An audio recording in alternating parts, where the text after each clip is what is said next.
Welcome to the Red Vest Live. In this session, we'll be talking to the newly appointed chair of the IFRC Youth Commission, Michelle Chu. So to give a bit of context, what is the IFRC Youth Commission? It's a body within the IFRC, or the International Federation of the Red Cross and Red Crescent, that represents and amplifies the voices of youth across the movement.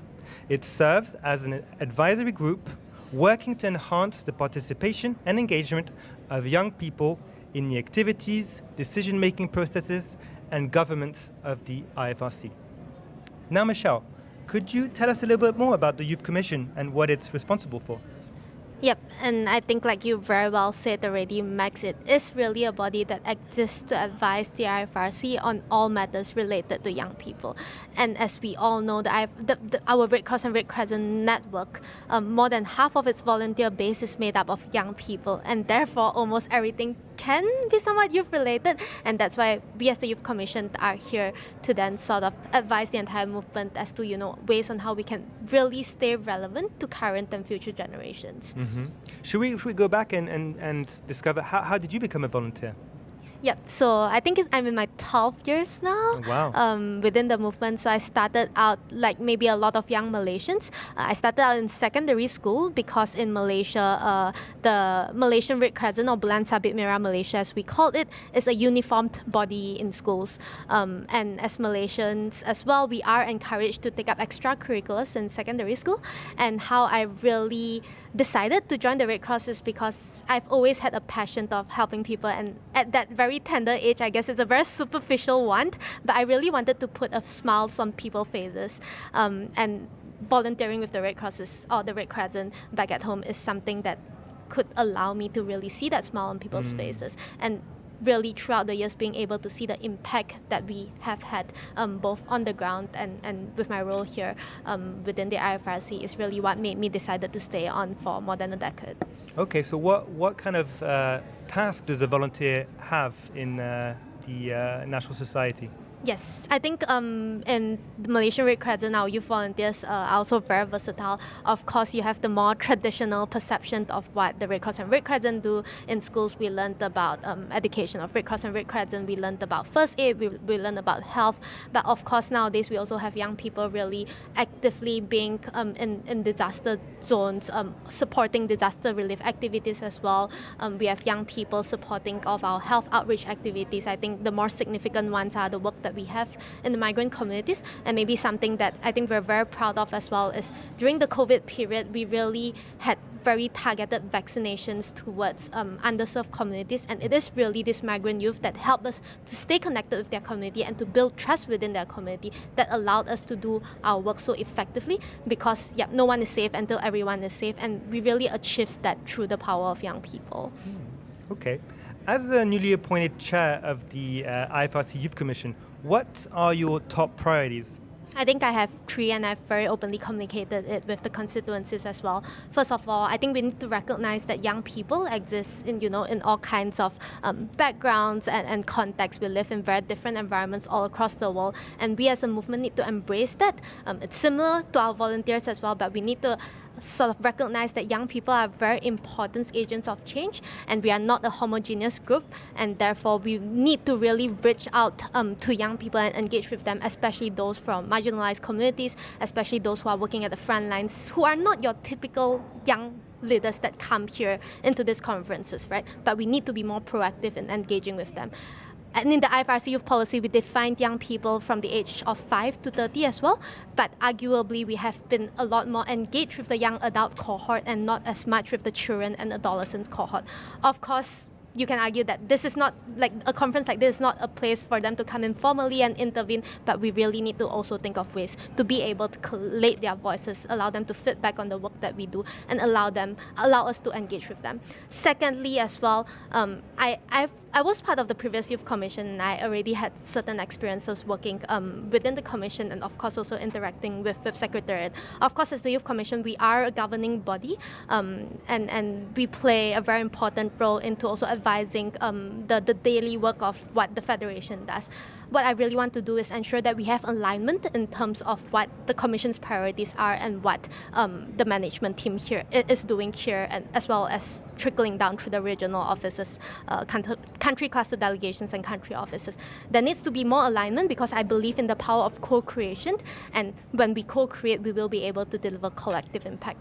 Lastly, I really, really want to push our movement to be a lot more outward-looking. Sometimes I feel like we are a bit in our own echo chambers, feeling good about ourselves, but we're not communicating effectively enough, especially in terms of youth engagement. We have a lot to offer, but we also have a lot to learn from other youth-centric and youth-led organizations. Because at the end of the day, we are not a youth organization. We are a humanitarian organization, but we need to acknowledge that we do have a very large youth volunteering base, and we need to be out there in key spaces, in intergovernmental fora, advocating for issues that are important for young people, but also exchanging with other organizations on how we can better do youth engagement. Three important points. You've mentioned reaching out, finding ways to reach out to youth. How would you do it? Yep, I think as well, and very exciting, this time at the General Assembly, hopefully we will endorse the revised youth engagement strategy. And to even come up with that document, we did go through an extensive 2-year process with the core team in charge of producing the document, and also consulting with the constituencies, which involve, of course, the national societies, both the senior leadership and young people in within. But I think we need to figure out more interactive ways instead of just merely sending surveys and maybe asking the respective youth representatives or the youth presidents to fill it up, but also actively encourage them to reach out to adolescents, children, and think of better ways that will be able to attract their attention. Because of course we cannot expect a 10-year-old to sit down there and fill in a survey that needs half an hour to fill in, right? And to read a 30-page document that they might not be able to fully comprehend. So it's definitely something that hopefully the Commission will work on, and hopefully we will be able to come back maybe in the next year or so to tell you how we can do it better. What's your thought on social media playing a role to reach a youth?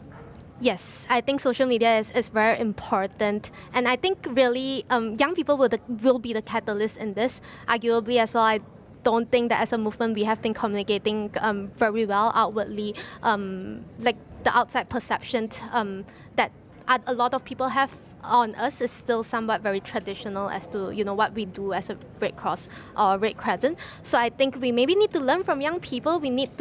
Nowadays we need to capture what are the key trends that are happening also within the virtual world or the online world. We need to tap on certain, I would say, trends or certain happenings to be able to also get the buzz. Not in a way that I would say is too attention capturing, but to really take advantage of that and to ensure that we can send out some important key messages utilizing some of the secrets of the virtual world. How do you plan to empower young leaders to take on more leadership roles within and responsibilities within national societies? I think right now, and there's been a lot of discussion surrounding this already as well, that within the youth, the young people ourselves, I think we ourselves that have the experiences, have the knowledge, really do need to be role models, and also do need to open up spaces to other young people that might look up to us or would really like to engage with us in a broader landscape. Because understandably, sometimes we often see like only the same people coming around to this kind of conferences. Sometimes when we talk about the youth-led structures back at home, when one set of youth leaders finish, they find it difficult to look for successors that will continue their role. And I think mentorship plays a very big part in this. During our term, we will also need to very actively look for successes. We need to actively engage them in our work, and it's also something that I plan to do with the Commission, because maybe previously we have been working a lot more internally on our own work plan, but hopefully in the next term we can maybe form working groups that are a bit more inclusive and allow like more young people to be able to participate directly, not only for them to be involved and have a voice, but also for them to know what actually the Youth Commission does and how it functions and what actually it has to contribute to the movement. So the Youth Commission, how often you guys meet? What kind of decisions will you be making this year? Yep. Can you tell us a little bit more about how the functioning of how it functions? Yes. So constitutionally, we do need to meet, I think, twice a year. As chair of the Youth Commission, I also sit on the governing board of the Federation. But of course, to ensure that work happens and work processes, we usually meet more on like a monthly basis, informally online, just to ensure that there are updates, ensure that we support each other on the work plan that we have, and then directions that we're setting. We also keep in these meetings as well, we also ensure that we involve our management team or the secretariat that is supporting us on the work that we do, so that there's also exchanges there, and we're not working in parallels or working in silos in terms of what we want to do and what the secretariat has in plans. Yep. Michelle, thank you so much for your time. Congratulations once again. Thank you all for watching, and we hope to see you soon. The General Assembly will continue for another few days, and we'll be continuing to share some lives. Have a good day or evening. Thank you.